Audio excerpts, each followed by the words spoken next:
Stop the clock. Strausser crosses the finish line in Annapolis, Maryland in record time. The women's teams battle it out in the plains. There's more than meets the eye when it comes to covering the race across America. Today on the RAAM Report. Hello everyone, thank you for joining us. I'm LEAH GARCIA for the Daily Recap Show, and do we have a great one for you today. It's one thing to have a dream. It's another to make it come true. At 8:23 this morning, 32-year-old Christoph Strausser of Austria crossed the finish line, coming to his goals, setting a record, and securing his dominance as the fastest solo endurance cyclist in history. Our Media One correspondent, Jen Salazar, was there. Jen Salazar here, coming to you from Annapolis, Maryland, where Christoph Strausser just went through the Race Across America finish line. Christoph Strausser had a record-breaking time of 7 days, 15 hours, and 56 minutes. As the finish line came into focus for Christoph Strausser, Media One followed him on the last stretch of this 3,000-mile race. In all my years of covering this event, I've never seen somebody like Christoph Strausser, who isn't only a fantastic athlete. The man is phenomenal, but he's a student of the event. I mean, he knows all of the record times. He knows all of the racers that have come before him. Last year's finish was a record breaker, and for him to beat it this year on a longer course, of course it's longer by almost 60 miles, it's just unfathomable. This year, Time Station 47 is in a new location, and we stopped by right before Christoph Strausser passed through.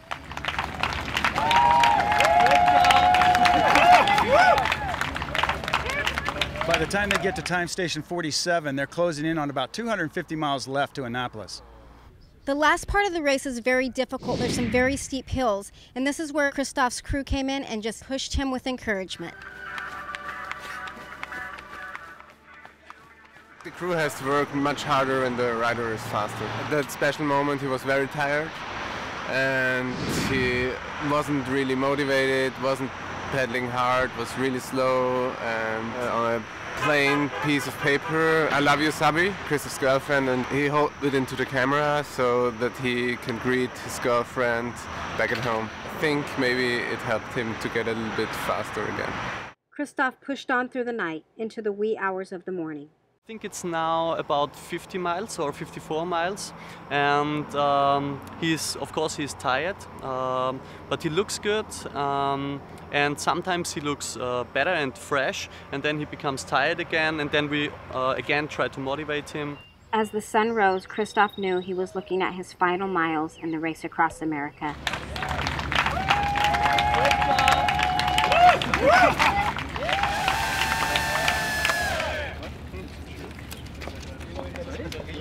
When asked how he was able to improve his time significantly from last year, Christoph could barely get the words out due to a loss of voice. There was no opponent to be watched like we the show, and that was much more easygoing.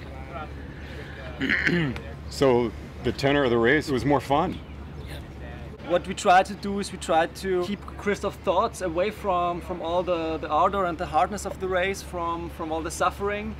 If you want to explain why we are a little bit faster this year, there are some factors you cannot influence. That's the weather, that's the wind. We had good winds in the first third of the race. Some side winds, which were really a problem in Kansas. What we changed was a little bit nutrition, a little bit more effective on the pauses. The most important thing that has changed is Christoph, because this year he is even stronger than last year. I'm Jen Salazar, and I'll have more stories from the road as the Race Across America continues.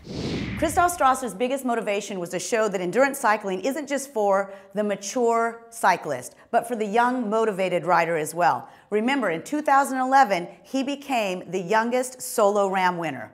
There's more than meets the eye when it comes to covering the Race Across America, especially with almost 300 riders and an international field. Our Media 2 correspondent, ZACK BADDORF, turns the lens on the press. While heading across America, the racers and their crews have probably seen a few minivans like this one with cameras popping outside their windows. These are the media teams. What I'm doing is just checking my settings before the rider passes me, and then try to grab focus and get a shot.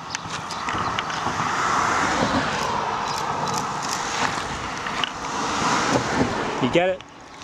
Yeah. I tried to frame up the image, or frame up a nice background, and when the rider passes through it, then I grab focus and shoot him. So when the people on social media, they can kind of track the rider and see what kind of location that they're riding through. They're always shooting in different settings and locations, and for a photographer, it's really nice. I enjoy it. Yes, we are covering the race, but I also like to cover the actual stories of the riders, why they're here, why they're racing. Everybody has a different reason. So basically, I also like to cover what goes on behind the scenes of the race. So each media crew's got 3 people, and my role is I'm the driver. So basically driving, navigating, making sure that the videographer and photographer are where they need to be so that they can get the footage that they need. Maybe one of the trickier parts of the driving is that we do a lot of side-by-side photography and videography work. Kind of pulling up alongside the riders and matching pace with them and all that, while also watching, you know, safety is the #1 concern, so making sure that we're not ever out in the road when there's oncoming traffic from in front or from behind.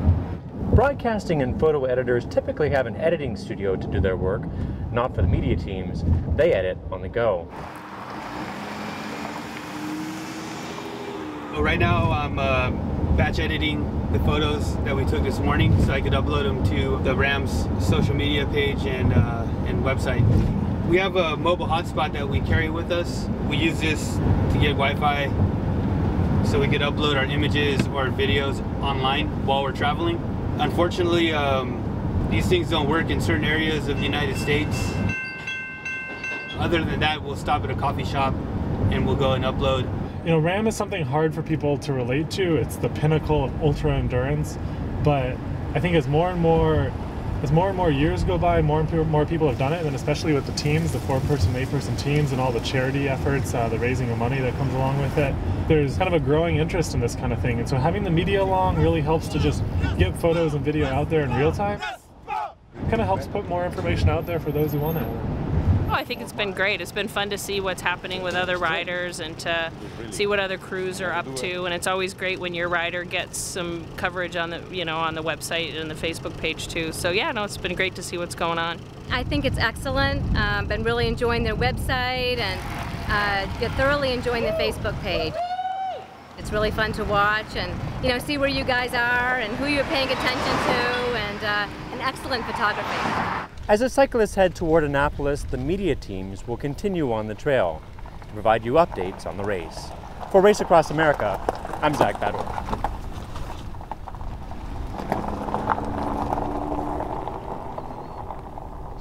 Thanks for that perspective, Zach. We're 8 days into RAAM, and so far attrition is starting to take its toll. To date, there's been 15 solos and teams that have already dropped out, or as we call it, DNF'd, according to TrackTalents.com's leaderboard. With Christoph Strausser safely across the finish line, it's a race for second in the men's solo field. Mark Pattinson holds on to this second-place position, but there's been a change for third, with the Italian Nico Valcelsia pushing into podium position. In the 60 to 69 category, Dennis Johnson is in a commanding lead, followed by Dave Ellsbury and Valerio Zamboni. Mario Frattinali from Italy DNF'd at 7 days, 21 hours, and 6 minutes. The women's field shows Jana Schufeld in the U.S. back on form. Her average speed at the last time station was almost 11 miles per hour. In the 50 to 59 male category, the Flying Cycle Sana Beasts are in #1 over the Canadian team K-NAM. Looking at the 4-person female division, Team Phenomenal Hope and the German Fräuleins are in a definitive race. Speaking of determined women, our Media 3 correspondent Julia Marshall takes a look at the dynamics between these two female teams. Julia Marshall here at Mays, Kansas, time station number 27. RAAM team racing is all about keeping a rider on the road at all times. Tonight we'll be looking at how the rules and regulations change when it gets dark. On many back roads, bike lights and follow vehicle headlights are the only sources of illumination. Rider changes happen much slower and must take place within the follow vehicle's headlights. Good job, Dave. Go get him. Good job. Despite limited visibility, night riding has its pleasures.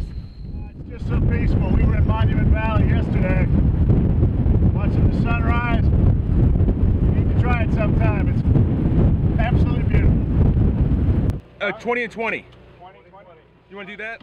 Our transitions, they're pretty badass. I mean, everybody has a specific job to do. Placing coolers, trash, getting bikes organized, getting the riders in and out.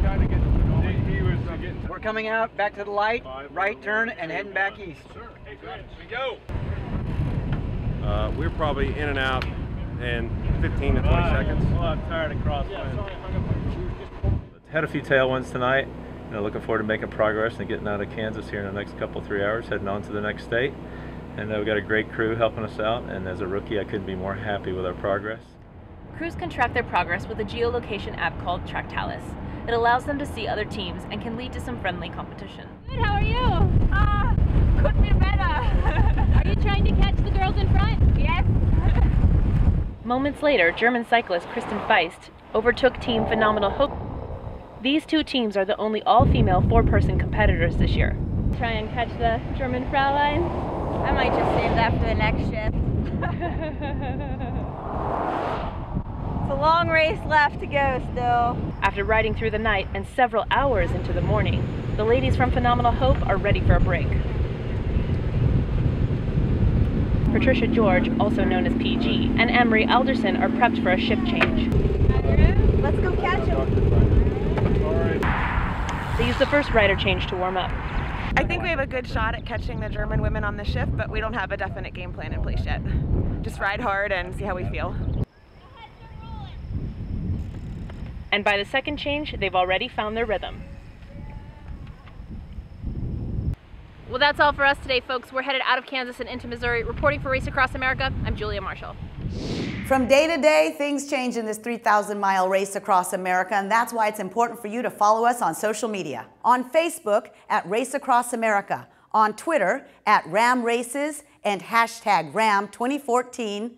At ridefarther.com website and TrackTalis to find the GPS coordinates and the current standings. Once again, a big congratulations to Christoph Strausser for making his dreams come true. That's it for the Daily Report. My name is Leah Garcia, and until we see you tomorrow, keep the wheels turning.